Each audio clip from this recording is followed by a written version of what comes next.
আসসালামু আলাইকুম বন্ধুরা। তো একটি 12 ভোল্ট 5 এম্পিয়ারের একটি চার্জার মেরামত করলাম।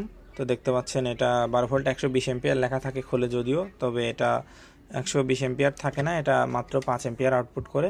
তো এটা আমার কাছে আসছিল, তো আমি ফার্স্টে খুলে দেখি, দেখতে পাচ্ছেন এটা কালো হয়ে গেছে, ফিউজ পুড়ে গেছিলো। পরবর্তীতে দেখি ডায়োডগুলোও শর্ট। পরবর্তীতে আমি এই যে ফিউজ চিকন তার জাম্পার ওয়্যার দিয়ে শর্ট করে দিয়েছি, ডায়োডগুলো চেক করছি এবং আমাদের যে পিসি বা অপটোকাপলার যেটা সেটা চেঞ্জ করে দিয়েছি, ফিডব্যাকের জন্য যেটা থাকে অপটোকাপলার চেঞ্জ করে দিয়েছি।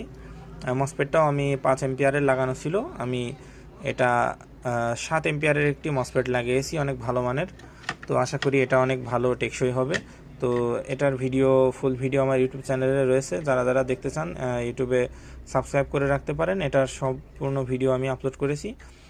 যারা এ ধরনের চার্জার কিংবা যে কোনো আপনাদের গ্যাজেট রিপেয়ার করতে চান আমার সাথে যোগাযোগ করতে পারেন। তো সাথে থাকার জন্য ধন্যবাদ সবাইকে। আসসালামু আলাইকুম।